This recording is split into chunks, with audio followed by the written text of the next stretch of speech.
বিসমিল্লাহির রহমানির রহিম। আজকে আমি রান্না করব কাসকি মাছ। তো কাসকি মাছটা,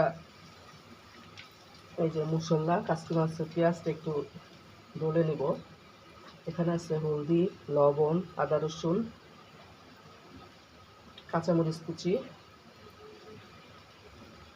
টমেটোটা আমি একটু পরে দিব।